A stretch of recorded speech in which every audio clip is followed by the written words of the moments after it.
नमस्कार, जय हिंद, जय भारत। मैं अभिषेक और आप देख रहे हैं हमारा यूट्यूब चैनल रुद्र एकेडमी।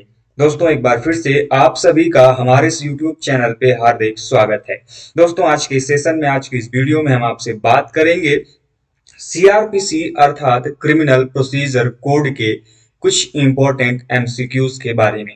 दोस्तों, आपका कोई भी लॉ से या फिर जुडिशियल सर्विसेज से दोस्तों जो भी रिलेटेड एग्जाम्स हैं, यदि उनकी आप दोस्तों प्रिपरेशन कर रहे हैं तो दोस्तों आपकी जो वीडियोस हैं आपके लिए बहुत ही हेल्पफुल होने वाली है। इसके पहले दोस्तों हम आज की इस वीडियो को शुरू करें, आप सभी से निवेदन दोस्तों, यदि आप हमारे चैनल पर नए हो, चैनल सब्सक्राइब नहीं किया है मेरे दोस्त, तो चैनल सब्सक्राइब करने के साथ ही बेल आइकन को प्रेस कर लें, जिससे कि दोस्तों आपके पास वीडियोस की लेटेस्ट नोटिफिकेशन सबसे पहले आप तक पहुंचती रहे। तो दोस्तों, बिना कुछ समय गवाए आइए चलते हैं अपने प्रश्नों की तरफ। दोस्तों, जैसा कि आप अपने स्क्रीन पे प्रश्न देख पा रहे होंगे, यदि दोस्तों आपको इस प्रश्न का आंसर पता है तो आप कमेंट बॉक्स के माध्यम से भी दोस्तों आप दे सकते हैं उसका आंसर। और दोस्तों, मैं जितने भी प्रश्न कराऊंगा अंतिम में आप बता सकते हो दोस्तों कि उन प्रश्नों में से आपने कितने प्रश्न सही किए और कितने आपके गलत हुए हैं। दोस्तों, एक मॉक टेस्ट के रूप में भी आप इसे देख सकते हैं, क्योंकि दोस्तों यदि आप किसी भी चीज को एक चैलेंज के रूप में, एक मॉक टेस्ट के रूप में देते हैं दोस्तों, तो आपके अंदर जो कॉन्फिडेंस है या फिर कितना सही कर पा रहे हैं, कितना गलत पा रहे हैं,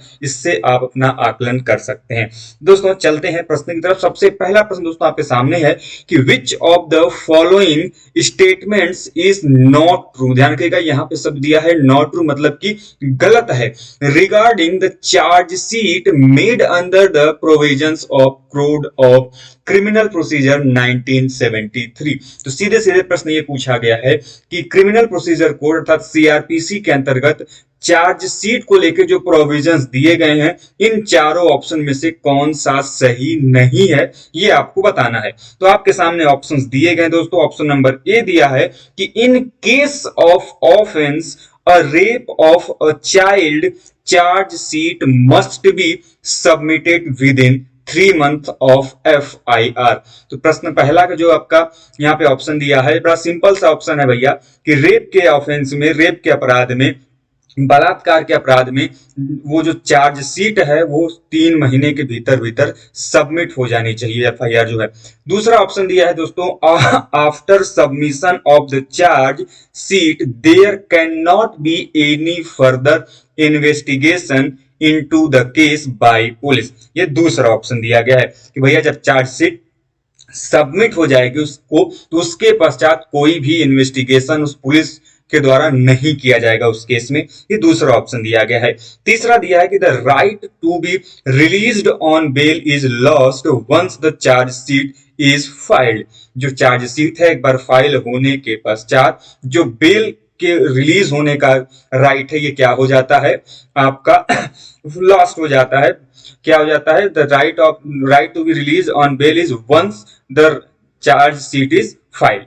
चौथा दिया है कि chargesheet against absconding accused can be filed even if the accused is not arrested। आप सभी लोग जानते हैं abscond का मतलब होता है to flee away, मतलब कि न्यायालय की पकड़ से, देखरेख से भाग जाना। तो ऐसा कोई चार्जशीट जो कि absconding accused के लिए है, वो फाइल किया जा सकता है इवन वो जो एक्यूज्ड है वो अरेस्ट नहीं हुआ है फिर भी। तो ये चार ऑप्शन दिए गए हैं, इसका सही आंसर क्या होगा ये आपको बताना है। ध्यान रखिएगा, ये पूछ रहा है बातचीत किसके संदर्भ में? चार्जशीट के बारे में, जो कि क्रिमिनल प्रोसीजर कोड 1973 में दिया गया है। तो इसका सही आंसर क्या होगा दोस्तों? इसका सही आंसर हो जाएगा आपका ऑप्शन नंबर बी। जी दोस्तों, after submission of the chargesheet, सब चार्जशीट के जमा हो जाने के पश्चात, सबमिट हो जाने के पश्चात, there can not be any further investigation into the case by police. ये चीजें जो है बिल्कुल गलत है कि एक बार जो चार्जशीट फाइल कर दी गई, सबमिट कर दी गई, तो ऐसा नहीं है कि पुलिस उसमें कोई इन्वेस्टिगेशन नहीं कर सकती। उस केस से संबंधित पुलिस को जांच करने का अधिकार इवन चार्जशीट के सबमिट होने के बाद भी है। इसलिए इसका ऑप्शन नंबर जो ए है दोस्तों वो क्या हो जाएगा? सही हो जाएगा। चलते हैं दोस्तों क्वेश्चन नंबर 2 की तरफ। दोस्तों, प्रश्न आपके सामने है कि the code of criminal procedure 1973 came into force on. दोस्तों, जो आपका क्रिमिनल प्रोसीजर कोड है, इसको हम लोग आपराधिक प्रक्रिया संहिता के नाम से भी जानते हैं दोस्तों। तो ये कब अस्तित्व में आया दोस्तों, यह कब लागू हुआ, इसके बारे में यह पूछ रहा है प्रश्न। तो दोस्तों आपके सामने ऑप्शन दिया गया है कि 1/4/1973 में, 2/4/1973 में, 1/4/1974 में या फिर 2/4/1974 में। इसका सही आंसर क्या होगा यह आपको बताना है। ध्यान रहे यहाँ पर प्रश्न पूछ रहा है केम इनटू फोर्स। इसका सही आंसर क्या होगा दोस्तों? तो इसका सही आंसर हो जाएगा ऑप्शन नंबर डी। जी हाँ दोस्तों, 2/4/1974 को, 2 अप्रैल 1974 को, 1974 को दोस्तों, जो ये आपका क्रिमिनल प्रोसीजर कोड है, यह क्या हुआ दोस्तों? यह एग्जिस्टेंस में आया, अर्थात अस्तित्व में आया। इसलिए दोस्तों ऑप्शन नंबर जो डी होगा इसका क्या हो जाएगा? सही हो जाएगा। आगे चलते हैं दोस्तों, अगला प्रश्न आपके सामने है। प्रश्न क्या है दोस्तों कि under the provisions of code of criminal procedure 1973 classification of offences has been given cognisance and non cognisance offence. तो ये कहां दिया गया है इसके बारे में पूछ रहा है कि कॉग्निजेंस एंड नॉन कॉग्निजेबल जो ऑफेंस है ये कहां पर दिए गए हैं। तो आपके सामने भैया ऑप्शन दिए गए हैं अंडर द सेक्शन 2, दूसरा दिया गया है अंडर द फर्स्ट शेड्यूल, तीसरा दिया है अंडर द सेकेंड शेड्यूल और चौथा दिया है अंडर द थर्ड शेड्यूल। इसका सही आंसर क्या होगा दोस्तों, ये आपको बताना है। तो इसका सही आंसर हो जाएगा दोस्तों ऑप्शन नंबर बी, अर्थात दोस्तों जो फर्स्ट शेड्यूल है दोस्तों सीआरपीसी के, उसमें आपके इन ऑफेंसेस के अपराध का जो वर्गीकरण किया गया है उसके बारे में जानकारी हमको प्राप्त होती है। So the right option is answer B. Question number 4 की तरफ चलते हैं दोस्तों। क्वेश्चन नंबर 4 आपके सामने है कि according to which section of code of criminal procedure 1973 definition of warrant has been given. दोस्तों सीआरपीसी के किस सेक्शन में वारंट जो है इसको डिफाइन किया गया है दोस्तों? तो आपके सामने ऑप्शन दिया है सेक्शन 2 के सब क्लॉज जी में, सेक्शन 2 के सब क्लॉज एच में, वहीं पर दोस्तों तीसरा ऑप्शन है सेक्शन 2 के सब क्लॉज डब्ल्यू या फिर दोस्तों सेक्शन 2 के सब क्लॉज एक्स में। इसका सही आंसर क्या होगा दोस्तों, ये आपको बताना है। बात किसकी कर रहा है दोस्तों?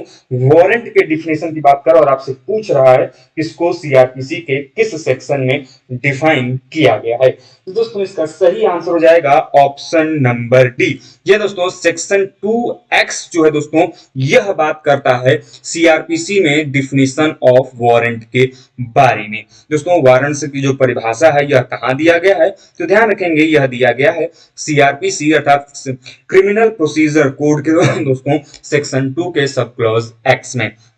आगे चलते हैं दोस्तों, अगला प्रश्न आपके सामने है। प्रश्न ये दोस्तों कि section 204 of the code of criminal procedure 1973 deals with, मतलब दोस्तों कि सीआरपीसी का सेक्शन 204 दोस्तों यह किसके बारे में बात करता है, किसके साथ डील करता है?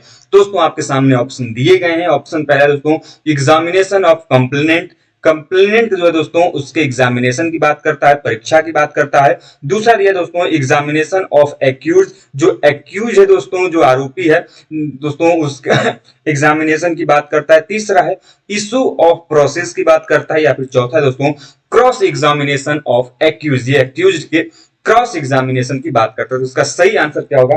ध्यान है दोस्तों यहाँ पर प्रश्न पूछा जा रहा है सेक्शन 204 को लेके। तो दोस्तों इसका सही आंसर हो जाएगा दोस्तों, इसका सही आंसर होगा ऑप्शन नंबर सी अर्थात इशू ऑफ प्रोसेस। दोस्तों इशू ऑफ प्रोसेस की बात करता है section 204 of criminal procedure code 1973।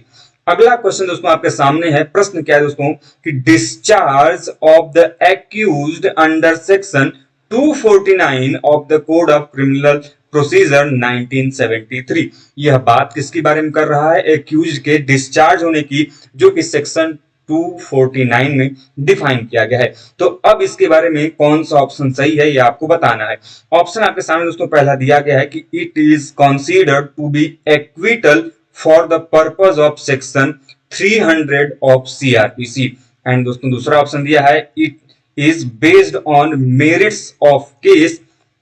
वहीं पर दोस्तों तीसरे आपके आंसर तरफ चलते हैं। यह दिया है acts as a bar on filing second complaint, और चौथा ऑप्शन दिया दोस्तों need not to be done in case the complainant dies. इसका सही आंसर क्या होगा दोस्तों, ये आपको बताना है। तो दोस्तों आपके सामने 4 ऑप्शन दिए हैं, जल्दी से कमेंट बॉक्स में आंसर करके बताइए भाई इसका सही आंसर क्या होगा। तो दोस्तों इसका सही आंसर होगा ऑप्शन नंबर डी। मतलब दोस्तों ऐसे मामलों में जरूरत नहीं है, case in the case of complainant dies, जब कंप्लेनेंट डाइज होता है, मर जाता है, तो ऐसे केस में, ऐसे वाद में ये जरूरी नहीं है। आगे चलते हैं दोस्तों अगले क्वेश्चन की तरफ। अगला प्रश्न आपके सामने दिया है दोस्तों। प्रश्न क्या है कि section 202 of the code of criminal procedure 1973 deals with दोस्तों अनुच्छेद आर्टिकल सेक्शन जो दोस्तों 202 ऑफ क्रिमिनल प्रोसीजर कोड, अर्थात दोस्तों आपका जो आपराधिक संहिता है दोस्तों, इसमें सेक्शन 202 में क्या बारे में बात की गई, धारा 202 किसके बारे में बात करता है। तो दोस्तों आपके सामने ऑप्शन दिया गया है, एग्जामिनेशन ऑफ कंप्लेंट की बात करता है, डिसमिसल ऑफ कंप्लेंट की बात करता है, इशू ऑफ प्रोसेस की बात करता है, या फिर दोस्तों postponement of issue of process की बात करता है। इसका सही आंसर क्या होगा दोस्तों, ये आपको आंसर बताना है। इसका सही आंसर होगा दोस्तों पोस्टपोनेंट ऑफ इशू ऑफ प्रोसेस की बात करता है section 202 of criminal procedure code 1973।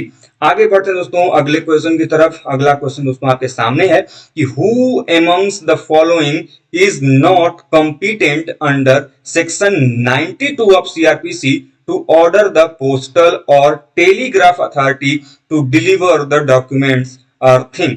तो दोस्तों किसे कॉम्पिटेंट नहीं घोषित किया गया है, कॉम्पिटेंट या फिर योग्य नहीं बताया गया है अंडर सेक्शन 92 अर्थात अनुच्छेद धारा 92 के तहत दोस्तों, जो आपकी धारा 92 जो है ये किसके बारे में बात करती है कि वह कौन व्यक्ति जो कॉम्पिटेंट नहीं है पोस्टल या फिर टेलीग्राफ अथॉरिटी के डिलीवर के लिए जो डॉक्यूमेंट है। तो आपके सामने ऑप्शन दिया गया भैया डिस्ट्रिक्ट मजिस्ट्रेट, दूसरा ऑप्शन दिया गया जुडिशियल मजिस्ट्रेट, तीसरा ऑप्शन दिया गया है मेट्रोपॉलिटन मजिस्ट्रेट और चौथा ऑप्शन दिया गया है स्पेशल एग्जीक्यूटिव मजिस्ट्रेट। इसका सही आंसर क्या होगा दोस्तों, इसको आपको बताना है। इसका सही आंसर होगा जुडिशियल मजिस्ट्रेट। यह दोस्तों जो जुडिशियल मजिस्ट्रेट है ये जो है यह इसे कॉम्पिटेंट नहीं बताया गया है। कहां पर, सेक्शन 92 ऑफ सीआरपीसी, जो कि वहां पर पोस्टल या फिर टेलीग्राफ अथॉरिटी को डिलीवर या फिर डॉक्यूमेंट संबंधी चीजें हैं उसके बारे में। तो दोस्तों इसका सही आंसर हो जाएगा ऑप्शन नंबर बी।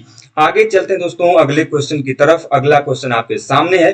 प्रश्न क्या है दोस्तों कि district magistrate are under control and subordinate to. दोस्तों जो डिस्ट्रिक्ट मजिस्ट्रेट होते हैं दोस्तों यह किसके नियंत्रण या फिर किसके अधीनस्थ होते हैं, इसके बारे में आपको आंसर बताना है। तो दोस्तों आपके सामने ऑप्शन दिया गया है सेशन कोर्ट, दूसरा ऑप्शन दिया गया है चीफ जुडिशियल मजिस्ट्रेट जिसको हम लोग सीजेएम भी बोलते हैं, तीसरा ऑप्शन दिया गया दोस्तों हाई कोर्ट, और दोस्तों चौथे ऑप्शन में दिया गया दोस्तों स्टेट गवर्नमेंट। इसका सही आंसर क्या होगा दोस्तों, ये आपको बताना है। तो डिस्ट्रिक्ट मजिस्ट्रेट किसके अंडर में होता है दोस्तों, ये आप जल्दी से बता दीजिए भैया। तो ये होता है स्टेट गवर्नमेंट के, किसके अंडर होता है दोस्तों, स्टेट गवर्नमेंट के अधीन होता है दोस्तों, इसके सबऑर्डिनेट होता है। इसका ऑप्शन नंबर जो बी है वो क्या हो जाएगा, सही हो जाएगा।